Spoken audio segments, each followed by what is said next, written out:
Hey, Tom. Hey, Julie, how are you? Great. I'm great. How are you? Good. I'm very excited about today's podcast. Yeah, today's podcast is really great. We had this amazing conversation with Bradley Tusk. It was mostly about mobile voting. His new book is out. He's really been a leader on that. Brad is not only a great thinker, a great philanthropist, he's somebody who gets things done, which is, I think, really admirable. And he's put $20 million of his own money into getting this off the ground. You know, I think I said this during the recording, but it's a big part of very purpose of this podcast, which is to think about ways that technology can work for cities, can work for states. It's not a home run. There's a lot of real concerns from the cybersecurity community. A lot of people think there's no way to do mobile voting securely.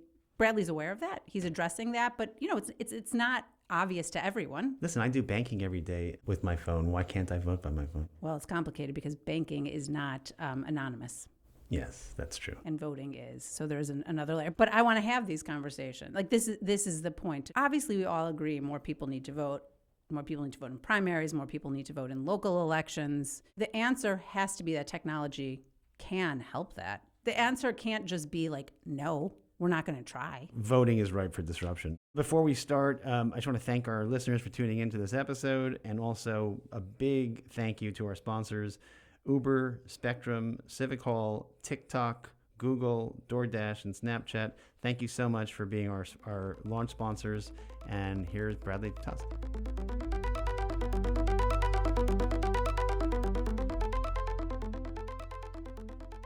Bradley, we're so excited for this conversation. We've all known each other a long time, and I think this is going to be a particularly fun one. We want to dive in and just start with your book. Thank you. Great. Super excited that it's out in the world.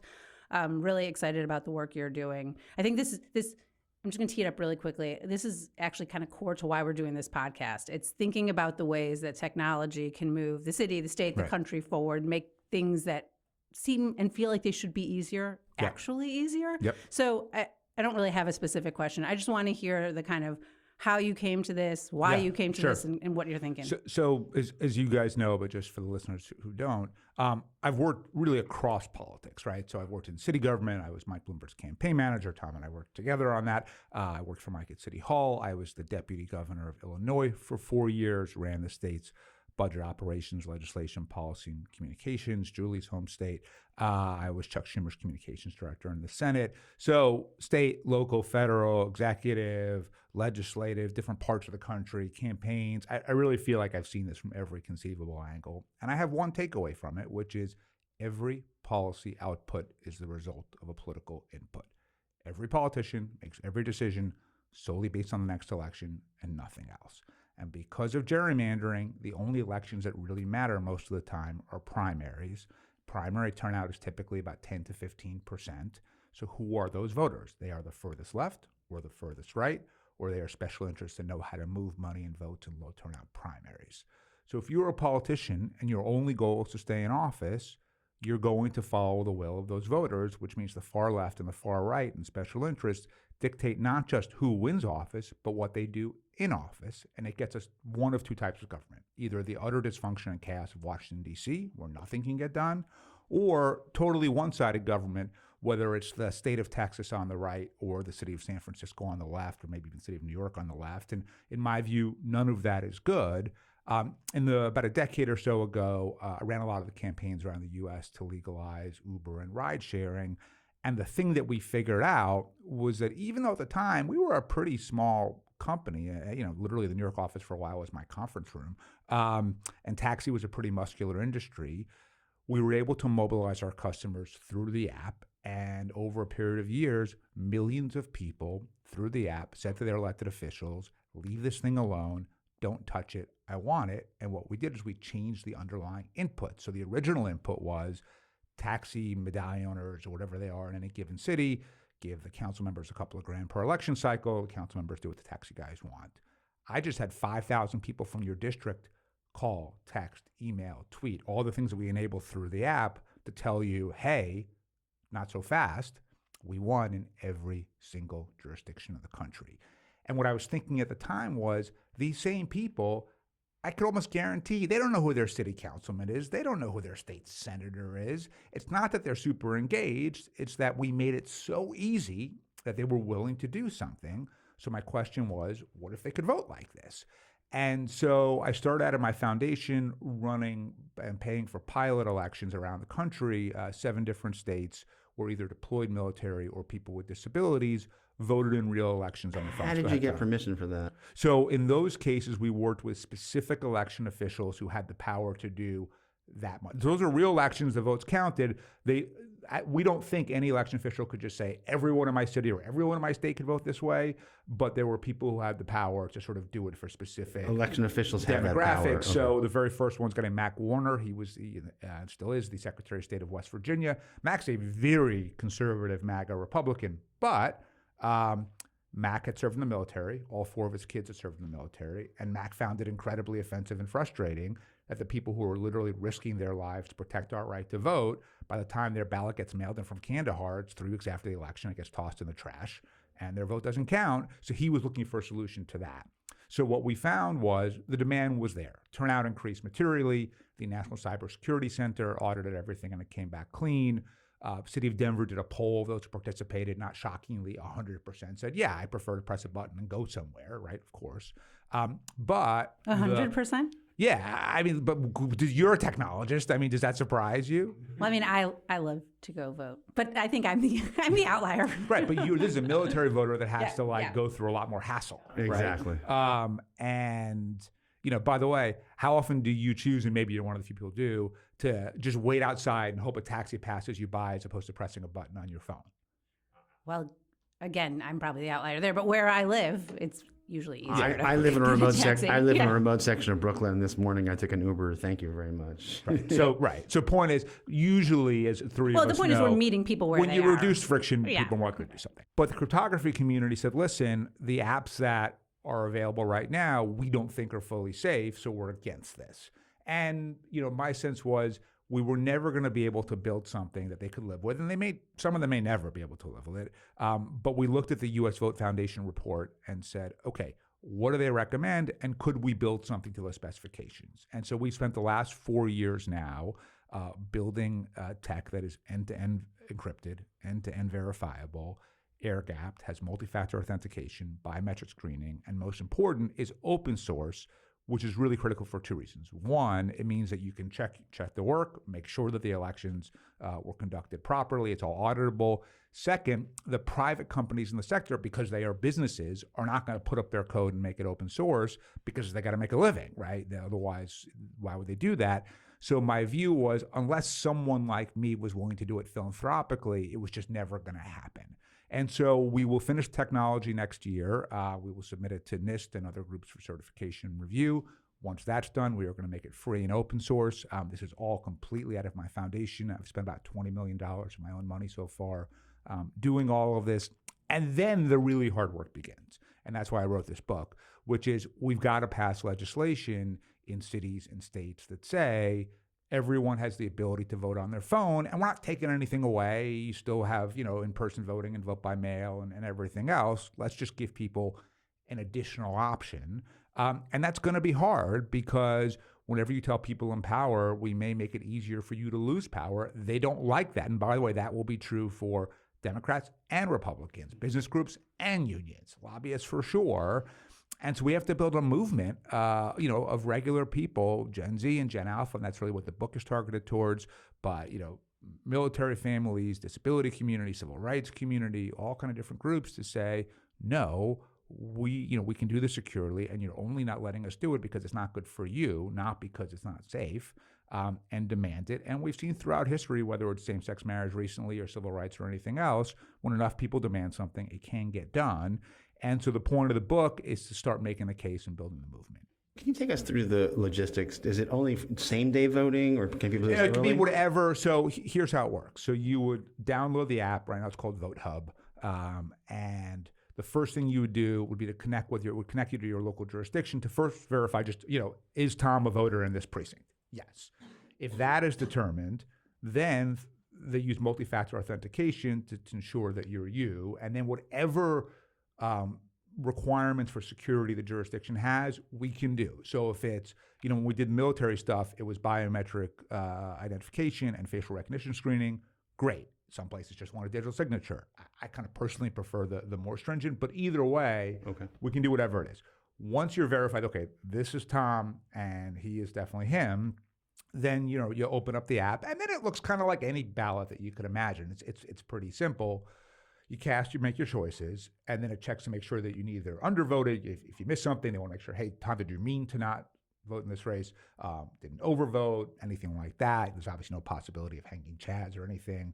You then review your ballot, you submit it. When you submit it, it's encrypted. It goes to the election office. When it hits the election office, they then take it offline, and before they decrypt it, it's air-gapped and removed from the internet. So the only way that someone could hack it is if they can access it in the first place. If you take it offline, you can't do that. So it's taken offline, it's decrypted, and then a paper copy is printed out. And it's anonymized when it's air-gapped. Yes, and it's anonymized. And so that's how it works. And because it's all open source, you can track your ballot. You, Tom, would get a tracking number that would show you each stage of your ballot, from submitted to received to decrypted to printed. So you can track it all along the way.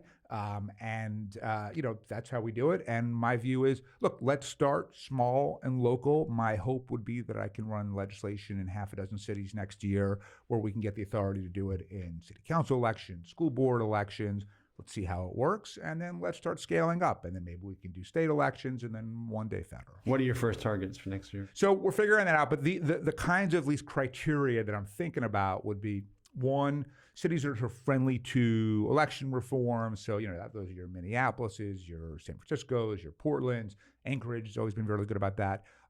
Two would be majority minority cities. So one of our biggest groups of support are civil rights leaders. In fact, in a couple of weeks, I'm doing an event. I'm really excited for this. This literally shows you how nerdy I am. That I sent my girlfriend a text this morning and said, this is as good as it gets. And it is. I'm doing an event at the Carter Presidential Library with Martin Luther King III, moderated by the editor-in-chief of the Atlanta Journal-Constitution, and filmed by C-SPAN. Wow. And I was like in heaven. Like, I literally can't think of something better than that. And MLK3 has been a big supporter of ours, and he and I have been working on this together, and he has an essay in my book because he views mobile voting as the best anti-voter suppression tool out there. So one of the things with Uber that Travis and I learned really early is a big base of our support was the Black community, because I think no one has ever met an African-American who hasn't had the experience of an empty taxi driving by, and you have to nose and your hands up and it just passes you right by.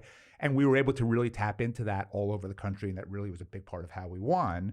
And the same exact thing holds true with mobile voting. And so majority minority cities, so Miami might work on the Latino front. And so there's a bunch of different things. And then also a question of, what's the makeup of the city council? What's the power of the opponents? Would you need a referendum? Would you need a constitutional amendment? And through all of that, it's not unlike the work we do at my venture capital fund or my consulting firm all the time anyway. We will hopefully identify the right set of cities. I'm hoping that I can attract some other financial supporters to this. I have self-funded this completely, and while I'll continue to do so, no one has ever built a big successful movement by themselves. So if I can't attract partners and support, I'm not going to succeed. So if any really rich people are listening to this, let me know. My hope is that's how we get going. Have any foundations or philanthropists? We've talked to a lot of people about it, and there's a lot of sort of interest, lots of meetings, lots of discussions. I think we got to get past the 2024 cycle, because everyone is just sort of exclusively focused on that. And then B, we are telling them about our cryptography, but I think, we have to show it to them, which we're starting to now do in private meetings, so that people understand, like, hey, this really is secure. I want to drill down on that particular point, both thinking of the cryptography piece, but also as you talk about 2024, and are so many issues of trust in our elections right now that go beyond technology, obviously. Yep. I mean, as we record this, the presidential debate was earlier this week. Trump is still claiming he won in 2020. It feels like half the country feels differently about the outcome of our last national federal election. And I think that putting the technology in your hands to vote could actually go either way on trust. And I'm just kind of curious to hear how you think about that. Yeah, a few things. So one is, I think that's why open source is so critical, because you can verify, and independent experts and academics and others can actually go through the code and either show that it did or didn't work. And that's why we're printing out a paper copy of every ballot as well, to have sort of multiple redundancies. So one is, we're trying to build the system in a way to really instill trust. Two, I think that we also need a lot of other reform, right? So I support, for example, the AI legislation that was passed in California recently to require safety testing. I support legislation that would really crack down on deepfakes. I support repealing Section 230 in Congress, which is protection for social media platforms. I support a lot of the big antitrust efforts into big tech because I think that monopolistic powers are dangerous when it comes to misinformation. So I think we need a combination of lots of other reforms and really good technology. But the third thing is we're in this sort of vicious cycle where people don't have trust in the system because the system isn't functional, right? And so the only way I think to ultimately restore trust is to get a government that works again. And the only way you're going to do that is if you radically change the behavior of people in office. So the good news about the fact that, I think generally speaking, their main goal is just to get reelected. If turnout in their primary is 10%, then they're going to adhere to the views of that 10%, which are typically just stick with the base, get nothing done. But if it becomes 30%, 40%, which is still not even half, sometimes not even a third, by definition, everything shifts to the middle. So let me give you two examples. One is a good New York one. So Amazon, when they wanted to build their second headquarters here, you both remember that well. The majority of the city strongly supported it. The majority of the district strongly supported it. AOC then comes out against it. It's not her district, but she's neighboring. And Mike Gennaro, she's a state senator. And I would say Mike is neither good nor bad. He's just a politician, right? Looks at this and says, shit, if AOC runs someone against me in the next primary because I pushed the Amazon deal through, turnout's only going to be like 10, 12,000 people at most. It's like 10% or so. I could lose, right? Because those voters are so left-wing. And so Mike had to make a choice.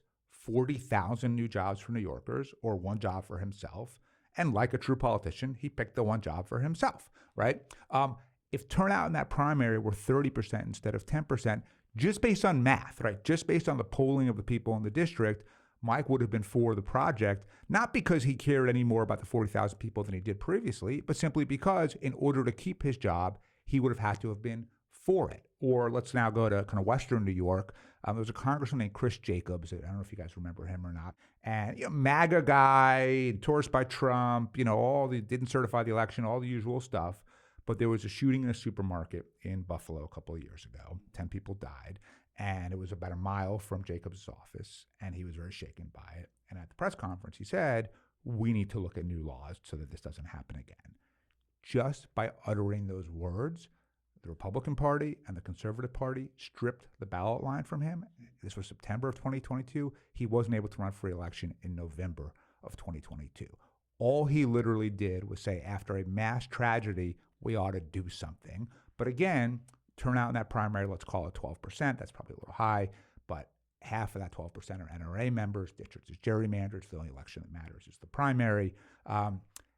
Of course, in that scenario, if you were to voice any support for any sort of reasonable gun safety measures, you would lose the election. But if turnout were 36% instead of 12%, again, just based on polling of Republicans and how they feel about gun laws, it's not that it would necessarily lead to an assault weapons ban, but it would lead to some better measures.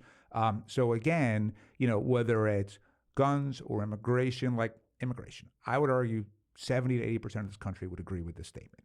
We should neither deport everyone who is here illegally, nor should it be easier to have open borders to just walk into this country. The problem is they don't vote in primary. So as a result, you only get people who are either against any immigration or for all immigration at any cost, and those don't work. And so affordable housing or immigration or guns or climate or education or healthcare, whatever the issue is, they're only going to be solved if we have some measure of bipartisan cooperation and consensus, and that means changing the underlying inputs. Let me take this 10,000 feet for 1 second. Yeah. Something that really strikes me listening to you talk about this is, I think for a long time, particularly in Democratic politics, there's this kind of feeling in the zeitgeist that is like, we're above all of this, and I kind of like that about the Democrats. It feels optimistic a lot of times to me. It's very like, that just they're trying to do something because it's good for the world or whatever. This is how they talk. This is the framing of everything.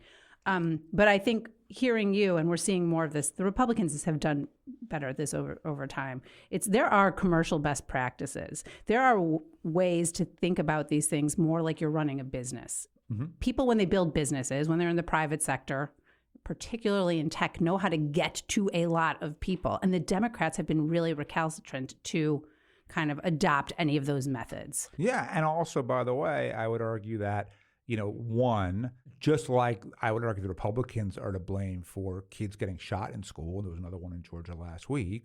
The Democrats are to blame for totally putting the interests of adults in the school system ahead of kids because they're totally held hostage by the teachers' unions, right? And they're both selling out kids in different ways. One is worse but much smaller. One is bad but much bigger. And either way, they're looking out for their own self-interest. Also, the underlying progressive narrative is I am a superior, virtuous person, and I will support things that are not in my personal self-interest because I am such a good person. But of course, when you're doing that, it is in your self-interest because you've concluded that feeling that way about yourself is more valuable than whatever policy loss might entail, which the policy is not going to happen anyway. So you kind of have your cake and eat it too because you get to appear virtuous and still don't actually pay any real price for it. So I would say, look, I have worked in politics for a long time. I find both parties to be equally bad. I think at the moment. Well, not equally bad. Well, so until Trump, I would say equally bad. It has changed over the last 10 years. My hope is that it changes back to equally bad. But yes, interestingly, so before 2020, we polled mobile voting nationally, and the question was, if it is secured, would you want to do it? 75% said yes across the board, Democrats, Independents, Republicans. After 2020, we polled it again. We stayed in the mid-70s with Independents and Democrats, fell into the 40s with Republicans because all of the mishigash from Trump with the 2020 election. And what it probably does mean is, although I would love to see mobile voting happen absolutely everywhere, probably blue cities before red cities and blue states before red states, primaries before general, state and local before federal for that reason. And then sooner or later, hopefully a lot sooner, Trump will be out of our lives. And then hopefully the Republican Party can return to some semblance of normalcy. I have a two-part question. Have you tried this in other countries, and are there other countries that are actually using it? There are. Independent of what you're doing? Yeah. So the one that uses it, that's sort of like the best example is Estonia. Which is Julie's laughing because it's like everyone's favorite tech example. Right. But they really have digitized everything. It works really well there. How long have they done it for? Oh, a while now, probably 8 to 10 years. And what percentage of their voters vote?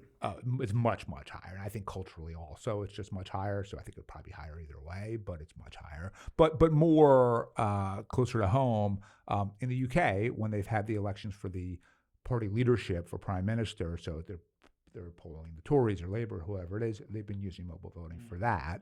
And that has worked well. And that's a small sample, though. It's a couple 100,000 people, but but yeah, and we're seeing Ontario in Canada, municipal elections, they've been doing it for a while successfully. Turnout is a lot higher. And then, people have seen, some work done in Switzerland, in Italy, India, there's some talk in Brazil. And look, we're going to make the code open source and available, which means my concern is the U.S., but if any other democracy wants to make their democracy better, that's great with me. Let me ask something else that I hadn't really thought of until this conversation, but is there a way to think about this where technology like this is great for primaries, is great for off-cycle elections? Mm-hmm. Part of why I'm thinking about it is how I said earlier, I love going to vote. I take my kids, I make a thing of it. Like in the big elections, not a primary. Like the presidential, it is like a thing in our house. I actually put up you're nerdy. I put up decorations on election day. It's a thing. You're as bad as me. Yeah. And I put up some bunting. It's cute. And while I want I totally hear you, like as many people voting as possible, obviously the goal. Right. I also wouldn't want to lose that. Well, and I think we lose a lot of things, by the way, to kids who don't see what we're doing in our phones because our head is just down. I think there was, when we were growing up, my mom had to make a doctor's appointment. I heard her on the phone. I heard how she interacted with other grownups. Like you learn, and now we just do everything head down. Our kids don't model behavior as much. Right. So they model terrible behavior. Right. Yeah, that's even the bigger problem. The good news is the one election that does not have a turnout problem is the presidential. Right. So if there's one election that we might not need mobile voting for, it's that one, actually. I mean, of course, you'd want it for everything. But my daughter, Abby, started college a couple weeks ago. I know. Oh, my God. And, congratulations. And I mean, even my son, Latham, you remember when he was born during the Bloomberg campaign in 2009, he was in 10th grade. But when we dropped her off, she was given a key to her room. She was given a key to the bike room. mailroom never came up. Like, it never occurred to her. And so the point is, even if she got an absentee ballot in the mail or had vote by mail in New York, fully, she wouldn't do it. But she's checked her phone since we began this podcast 300 times. And so, yeah, everyone who wants to go vote in person, great, go do it. Everyone who wants to use vote by mail, great, go do it. But I just think you have to meet people where they are. And for the people who are not voting, and then again, especially, and look, you guys know this much better than most people, the vast majority of governance happens in state and local, not federal. I know everyone thinks of Washington, but it's really much less so, especially for tech regulation. And, to your point that you were kind of getting towards before, Julie, even if we only ever had this in state and local primaries, it would accomplish a tremendous amount of good. Well, that is where we need. Yeah. I mean, of course, I would York love to City, see it everywhere. Right. So do you know what city council primary turnout was last year? That's what I was going to ask next. 7.2%. I mean, New York is the worst. Yeah. Well, what has been the reception in New York? I'm bringing it home.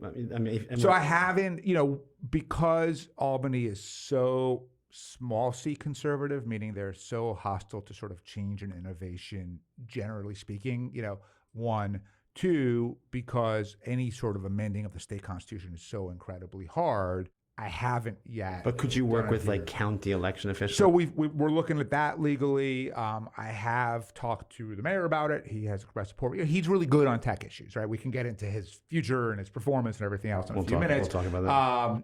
And we'll see. If it's possible to do New York, obviously, this is my home. I love the city. But my gut is I'm going to need to get it done some other places. Well, you said earlier, and I was going to interrupt, but I stopped myself, that business groups might not like this. But I know one business group that would support and does a lot of work. I mean, Tech NYC, we fundamentally believe that more people voting is good for the city. Well, and most of the employees of your members, we know are not voting in state and local primaries, but we know 100% of them have a phone. By the way, 97% of American adults 50 and younger have a smartphone. And even 65 and older, 76%, right? So pretty much everyone has a phone at this point. And what about California, trying to do it in Cupertino or in places like that? Yeah, I mean, totally open to all of it. Kind of just depends on jurisdiction. I think that would be harder politically. I think there's in Sacramento, there's a real pushback there. Sure. I mean, the far left controls Sacramento, and look, think about AB 5 when they did the this is now Julian nerding out on sort of tech regulatory stuff. But the other thing with California or really anywhere is referendums are going to be much more expensive than legislation, and so until I pick up some other donors, I can fund bills in city councils next year. I can't personally fund big referendums. But what's intriguing is filtering it up. I mean, the fact that you've got local election officials to green light it. Yeah. Maybe that's the way to sort of spread this thing. It's like a brush fire that just for sure. I did a talk yesterday with a bunch of political reformers, and the Secretary of State of Oregon was on there, and we had a really nice conversation about it, and we kind of connected offline to keep talking. And so, yeah, and look, if you are an elected official of any stripe listening to this podcast and you want to talk about mobile voting, we would love to talk to you. I want to quickly talk about free lunches because this is something you've been just hustling on. It's so important. You were really successful in New York, but there is a real national moment in your movement. So I have, it's funny, my 3 o'clock today is a call with Wallace's chief of staff in Minnesota, specifically to talk about where they see opportunity. So I've always been interested in hunger issues. I've been volunteering weekly at Soup Kitchen since I was a freshman in college all the way back in 1991. I've got a local soup kitchen on 16th Street that I work at every Thursday. But I didn't grow up with a lot of money. I worked in government. I didn't make a lot of money. So when I started my first company, Tusk Strategies, I started making money and I started writing checks to the Food Bank for New York. And they do what nonprofits do, which is the bigger the check, the more they bring you under the hood because they want you to write even bigger checks. And so I start going to some meetings, and my learning is these are lovely people doing God's work, terrible politics. And so my question was, are their bills failing because this is so hard and so controversial that it can just never get done? Or, Julie's scrunching up her face because the answer is no. Is it just that they don't have the financial resources and political sophistication to get this stuff through? And so my question was, what if my people ran these campaigns? And what if the resources that our big corporate clients, McDonald's, Comcast, Walmart, AT&T, whoever it is, brings to their types of fights, what if I paid for all of that? So lobbying, polling, PR, paid media, grassroots, all of that, would that make a difference? And so we started Solving Hunger. back in like 2017. And we have passed bills so far in 20 states, 25 bills total. Wow. About 13 million more people now have access to food on a regular basis, mainly kids. And I think the best part is the ROI is just incredibly high. About $7 million of my money has helped unlock about $2 billion in new government spending on hunger programs. So that's the really good news. Here in New York, we had a particularly interesting fight, which was this was a couple of budgets ago, 2 budgets ago. The governor didn't put any money for school meals or for an expansion in her budget. The legislature and the one House budgets, and I'm assuming the listeners kind of know how this stuff works, put in the $280 million that we needed. But the problem is the legislature puts everything that everybody wants into the one House budget because they're not worried about the budget being balanced. They're just worried about sort of satisfying every interest group possible, right, including us. And then as I was talking to people who I knew were going to be in the room for the budget negotiations, and I'm saying, okay, can we keep the 280 in? They're like, no, you'll be lucky to get $20 million. And then there was this big disagreement inside of the kind of hunger community in New York of how aggressive should we be? And the point of view, I think, by the experts was, let's just stay quiet, hope no one notices, just try to encourage people and do the best we can. And my view was like, fuck that. Fuck that. I'm not settling for $20 or $30 million, which is where we're going to end up when we're starting at 280. And so I hire these mobile billboard trucks and I put them all around the state capitol for weeks saying things like, Governor Hochul, why are you letting children starve? And just kick the living shit out of the governor and the legislature with images and words day after day. And finally, we got a call saying, what's going to take to make the trucks go away?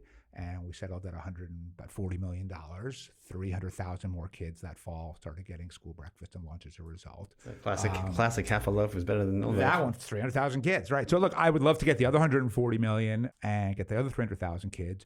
But that's the other thing where I think, my organization maybe is able to play a role that's useful in the hunger ecosystem, which is, if you're a nonprofit, you're very afraid of government. You don't want to make anybody mad. You want to take your calls. Whereas I don't give a shit, right? So if some politician's mad at me, what's the difference? With that all said, we had a terrible year this past year in 2024. We meanly lost. I was so happy when Tim Walz was selected because 2 states that I thought I had agreements in to move forward were Illinois and Pennsylvania.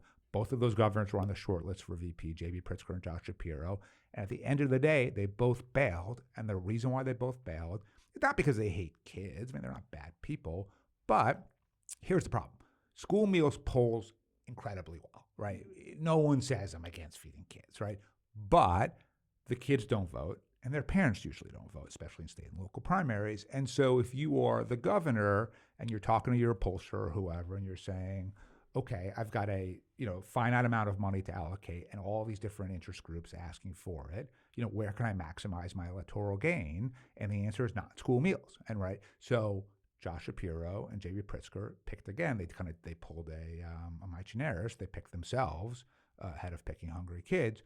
The politics for Tim Walz in Minnesota when he did it weren't any different. It wasn't like he had some electoral benefit that the other governors didn't have. He just said, screw it, I'm doing this anyway because what's the point of being governor if I'm going to let kids go hungry? Why would you even be in this job in the first place? And I remember writing a Substack when Walz was picked saying Harris picks the good person over the good politicians. And so my hope is that with Walz, and hopefully he will be the VP, I'm a strong Harris supporter, but either way, brings momentum to it. And so we are talking today. The other thing that I'm very excited about is Chris Coffey just finished running a successful IE in Delaware for governor. Our candidate won. So my hope is that now that's another state that's teed up. We have campaigns this is year 2 of 2-year campaigns in both Arkansas and Ohio, Republican governors, DeWine and Sanders, but they both seem breakfast in Arkansas, breakfast and lunch in Ohio. They seem pretty into it. So my hope is that in 2025, we'll get back to success again and pass bills in sort of 3 to 5 states. And, my goal over time is to hopefully get, every state to do this. And again, kind of like voting, I've been mainly funding this on my own. So if other people are interested in joining with me, would love your support. Can I ask a question? Sorry did I cut you off, Tom? Quickly about some political strategy stuff. Yeah. You talked about the truck billboards, which is interesting. And I was thinking back to 2015 and the Uber and the robocalls, and we talked about that earlier. I'm not so sure those robocalls work anymore. We've seen them backfire in Congress. It's like... I think there's a big distinction, though. Yeah. So you're thinking of TikTok, right? Yeah. And so... Wait, let's quickly...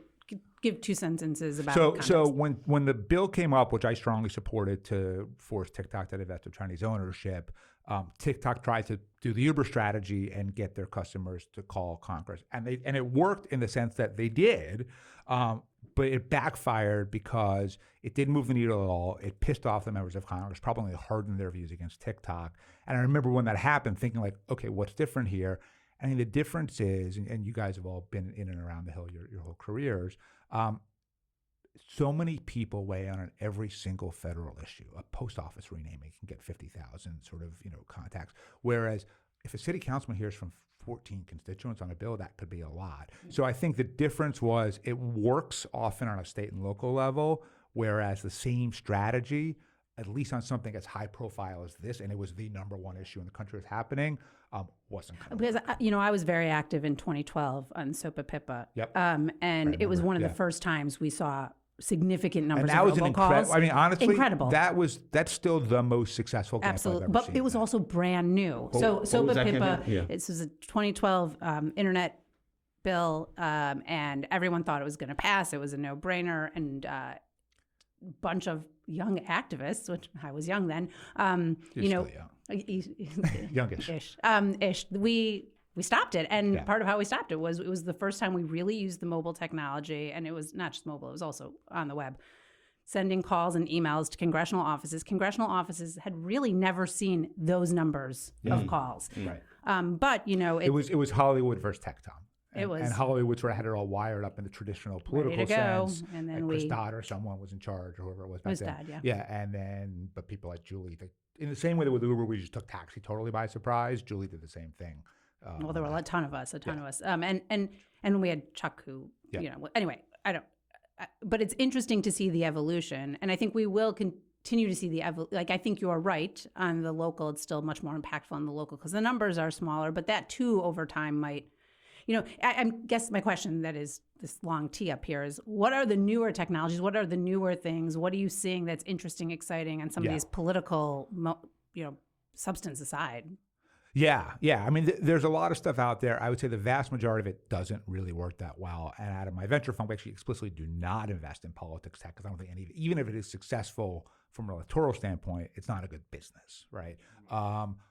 But I think that one is the ability to deliver truly personalized messages to people on social platforms where you can almost know exactly who it is you're talking to and what they're going to care about. That has some efficacy right there. So that's number one. Number two, I think, would probably be taking what used to work on television. The efficacy of TV advertising is actually obviously a lot less right now because most people don't watch live television. So unless it's sports or news, the political ads, generally speaking, don't get the same kind of viewership. But finding ways to take a 30-second ad, condense it to 3 seconds, pay to put it on TikTok, and use that to influence people, I think that has become incredibly important. And the third, I think, would also be, can you use AI? So this maybe sounds like a weird example, but the other day I was talking to a few people who were, wealthy Manhattanites, and they were talking about going to a swing state to knock on doors for Harris. And I said, listen, it's great that you want to do it. You're going to lose your votes. Right, like rich ladies from Manhattan, going into rural Georgia to tell people what they should do. I was planning to go to Pennsylvania. I don't, I'm not sure. You got an everyman vibe. I'm sitting here looking at Tom, trying to decide. I did it in 2004 and Kerry won that state. So that must be why.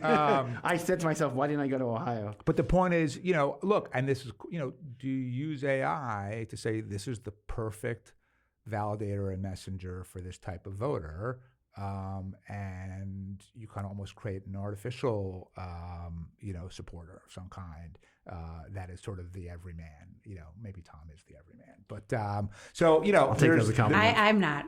I'm probably not persuasive. No, I would really want you. If you want to knock on doors in Brooklyn or something, that's fine. But So how do we use AI? But at the same time, as we discussed earlier, there's also a real risk of sort of deepfake problems with that too. I would say I don't think there's been incredible innovation, but I do think that fundamentally politicians respond to one incentive, which is their next election. It's really their next primary. And if they believe that you can materially impact that, that's what you want. So take when we ran the campaigns to legalize FanDuel around the country, So we would go to a state rep in, say, Tennessee and be like, listen, you have 4,110 FanDuel and DraftKings customers in your district. Let's be honest. They don't know who you are. They probably don't even know what a state rep is, but they love this thing. And if you take it away from them, we're going to make sure they're registered. We're going to make sure that they vote. And we're going to make sure they know that you're the guy that did this to them.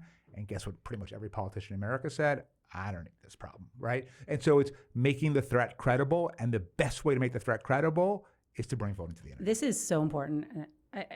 This point is something that we miss so much in New York City and state politics. It's talking about the customers, the consumers, the users. Like, they are just cut out of every political conversation. No one talks. No, they don't matter at all. When we talk about Airbnb, we have no Airbnb here. People don't talk about, well, the tourists don't vote by definition, which is just a unique problem. Yeah, they have a weird disparity, asymmetry, where the scale is on the guest side, which means they're not registered voters in the jurisdiction in question. But even the people, the users are just, and they're not going to get organized it's very difficult. And until we can better, and I think about this all the time, until we can better have political conversations about the users, about meeting everyday New Yorkers where they are. I mean, this is the very thing about mobile voting. Removing friction for people's everyday lives. Until that is actually part of the conversation, the politics are not going to change. Yeah. Well, again, if those people who we know are really never going to not take their kid to school on a random Tuesday to vote in a city council primary or a state senate primary could vote on their phone, would some of them, while they're waiting for their coffee, press a few buttons? Yeah, I think that they would. And I think that's how you bring real people, real consumers into the conversation. Where do you think the mayor is right now? So there's a bunch of different permutations, and obviously we could spend, even though we've only got about 10, 15 minutes left, we could probably spend 12 hours doing this stuff. So these would be the salient questions in my view. One, who gets indicted? Two, does the mayor get indicted? Three, if he gets indicted, does he resign? Four, if he gets indicted, doesn't resign, is he still a viable candidate? Five, if he doesn't get indicted, but deputy mayors and top commissioners do, how much does that hurt him?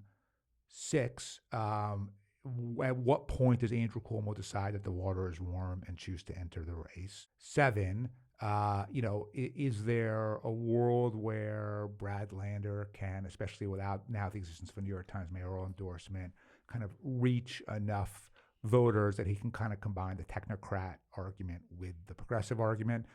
And then eight, what's the timing by the U.S. Attorney's Office, knowing that, one, we're going to hit our election cycle pretty soon, and two, if Trump does win, Damian Williams is going to be out of a job the next day, and so how does that impact what happens? So those, to me, are sort of the salient. If you remember, Preet Bharara was out pretty quickly after Trump won, and that saved de Blasio. Yeah. I mean, that's definitely, and I think that, by the way, Chris Coffey brought this up yesterday, so I didn't notice it, but he did.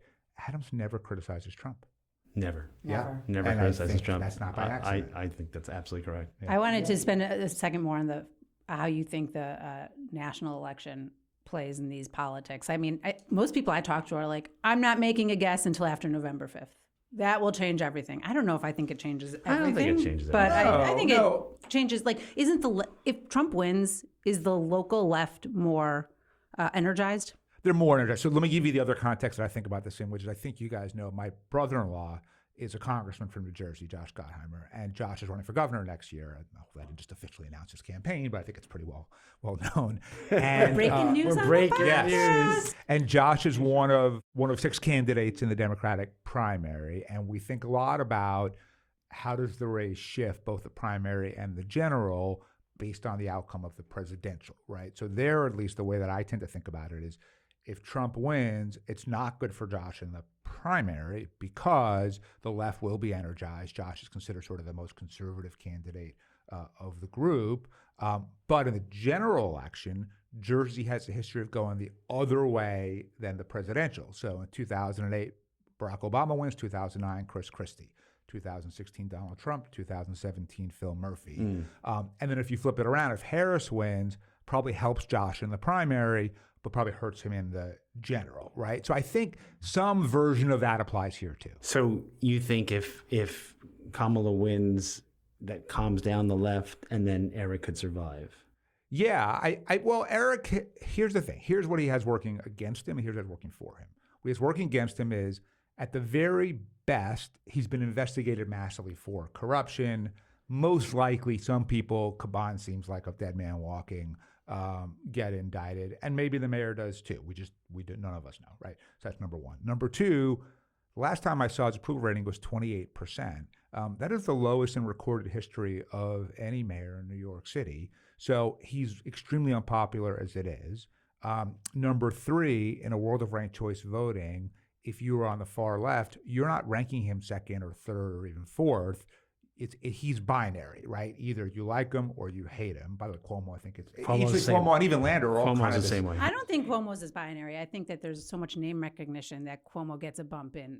Well, he's not getting a lot of twos and threes. I think black voters will put Cuomo too. That's true. I don't think progressives would. Cuomo gets more twos and threes than a Lander. Yeah. Or Listen, an Eric. in my mind, if Eric doesn't get indicted and he keeps Sharpton, Espaillat, and Ruben Diaz Jr. on his team, he's got enough of that's about 30% of the vote right there. He has enough of a coalition. He's got a shot. Yeah, I mean, look, and let's also just, in fairness to him, and there's a lot about Eric that I like, right?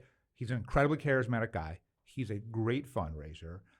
He has taken care of labor tremendously, and while I don't agree with the municipal contracts he's done from a political standpoint, Labor likes him a lot, except for the UFT. Right. And he's had some, we've had job growth, we've had better test scores, and while quality of life, it's sort of hovering, I would argue, but while quality of life issues obviously are very upsetting to New Yorkers right now based on all polling, he's closed 1,100 weed shops. Our friend Erica Tanner has showed up at City Hall and has been running that effort very well. And dining sheds are coming down. And so he is making progress on quality of life stuff. And Brad Lander is literally on record supporting defunding the police. So you put that together, he has things working against him. There's something I heard the other day that no one's talking about. 150 people are being pulled off the streets every week. Mentally ill, homeless people. I didn't realize that number was accurate. Where are they putting them? I'm not sure where they're putting them. Listen, there's no secret that I support the mayor, and I have supported the mayor in the past. But no mayor has taken on that task and done it in a relatively humane way. But why does none of this translate? I mean, I agree with everything I you think said. that His they have an communications is execution. bad. Yeah. So I think there's a real execution failure in that office, which is they flit around too much. So like if you take the weed shops, right? Like they did some really great press, but then they moved on to other stuff. And I at least made the case to them and say, look, guys, for a month, I know at Illinois Room 9, who the fuck cares, right?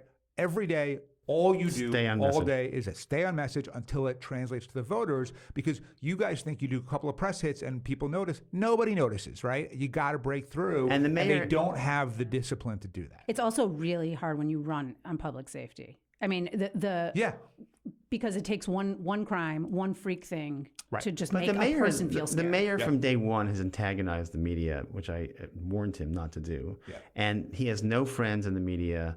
And, I remember your old boss, Mike Bloomberg, was relatively charming for 3 years and extra charming when he was running for re-election. Yep. And he had a Kevin Sheekey by his side who was charming all the time. Yep. And the most charming. Eric Adams does not have a Kevin Sheekey. The Fabian seems very aggressive. He's the anti-Kevin Sheekey. Yeah. Do we want to talk about what's going on in Albany? To me, the only real sort of salient question that at least your normal person would have some awareness of would be whether congestion pricing comes back, yes, and in what form, and if it doesn't, what the revenue streams are going to be to replace it. So like my most recent column of the Daily News, I write about once a month for them, was suggesting various forms from a pied-à-terre tax to a vacant land tax to, opening up the market to more sports betting or casino licenses. Now, look, I still think congestion pricing is worth a shot, right? I don't know that I was never wildly for it, but I think it's worth trying. But even if you don't try it, while I don't trust the MTA in the slightest, I do know that they need that revenue, and you've got to come up with it one way or another. I've suggested for years that they sell naming rights to every subway station and bus station in the city. I think enforcement is a huge thing. If you could buy one, what would you pick? 14th Street, probably. Well, what would you call it? Union Square? Tom Allon, Union Square? You pick Union Square? It would be City and State Union Square. City and State Union Square. I think that would go for $20,000 a month. The opening bid is on the table. I think we're running out of time. Let me ask you one last question, Bradley. I don't know. Maybe we're going to want to cut this. My husband and I were talking about moving back here from the West Coast. You said to us, why wouldn't you want to live here? It is the Roman Empire before it falls. Right. Yeah. The point was, if you were alive during the Roman Empire, remember, I literally had this conversation with you and Josh. If you were alive during the Roman Empire, wouldn't you want to have lived in Rome? And now what would you say? Would you say this? This is a long time ago now. I still would, but it was a long time ago, right? It was, 12, 13 years ago. Yeah. So a few ways that I would say my perspective has changed. So one is, I do think I've continued to bet on New York, and I think literally where we are sitting is, I've opened this bookstore and podcast studio that is the only free podcast studio that anyone can use, and we have events for the community every night, and I lose incredible amounts of money. So I think that's sort of... Wait, let's make a call out. Everyone should come here and buy some P&T books. Knitwear. It is amazing. Please I'm check buying out a book on the way out. 180 Orchard Street. So, my commitment's still there, but I have to say, so my son Lyle's in 10th grade, and when he goes to college in a couple of years, I've kind of realized, I don't need to be here in February. I can work anywhere. Now, the pandemic happened between that conversation and now, but I really like Los Angeles. I already have an office in Los Angeles. And I think I'm going to get a place in LA. But what I would Hugo say, likes that. What I would say is, I've lived in New York. I grew up on the Upper West Side. I've lived in Brooklyn the last 10 years. I will always have an apartment in Brooklyn. Okay, but yes, January through April, kind of like our grandparents did. But yeah, I'm going somewhere warmer. Yeah, right. Guys, I'm not going to go to Boca. No. You guys sound to me like two old guys. Two old retiring. Jews. Let's be clear. Yeah. Two old Well, Jews. This is no indication of New York's fortunes. My four kids all live in Brooklyn, which is, I think, an anomaly. So it's interesting. I was talking about the other day. So my daughter, who just started college, is a New Yorker, and I'd be surprised if she, who knows where life will take you, but I would imagine she ends up back here. My son, we live in Soho, and we were walking to the movie theater on Delancey and Essex.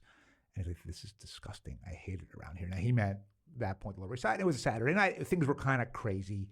So, okay. But if you told me that Lyle goes to college somewhere and sort of never moves back to New York, he lives in a suburb or a city where it's sort of more residential, that wouldn't surprise me at all. And so, would he have, I guess the question that really Julie's saying is, during the Bloomberg Halcyon days, when quality of life was higher and the city was safer and cleaner and felt better, would my son have felt that way? I don't know. The litmus test is this. When I grew up on the Upper West Side, you would never set foot in Central Park West after dark. Yeah.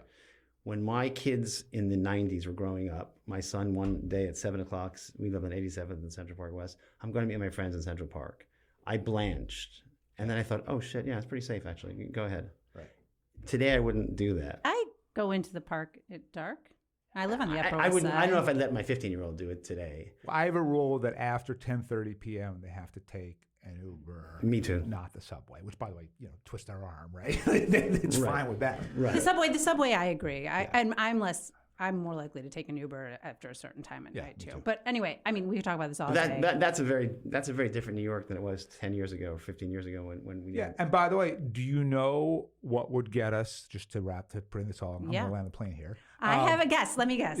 Yeah. Is it mobile voting? It's amazingly yes, because guess what? If we didn't have 7% turnout in the city council, we would have far better policies around improving crime and quality of life, and we would have a safer, better city. Guys, we've never wrapped a podcast Good way to better. wrap it I'm a up. professional. We did. Yeah. Buy Bradley's book at any bookstore. Vote with your phone. You can certainly buy it here at P&T Network, but you can buy it on Amazon or anywhere at all. For a policy book, I do think it's a pretty fun read. Thank you, I've Bradley. read some of Bradley's books. They're all fun reads. Thank you, guys. Well, that was fun. That was great. Bradley's great. Yeah, I could have sat here for a lot longer. Yeah, I'm sorry it had to end. Thanks again for listening. And I want to thank our sponsors one more time: Uber, Spectrum, Civic Hall, TikTok, Google, DoorDash, and Snapchat. And look for our next episode coming soon. Thanks, everyone.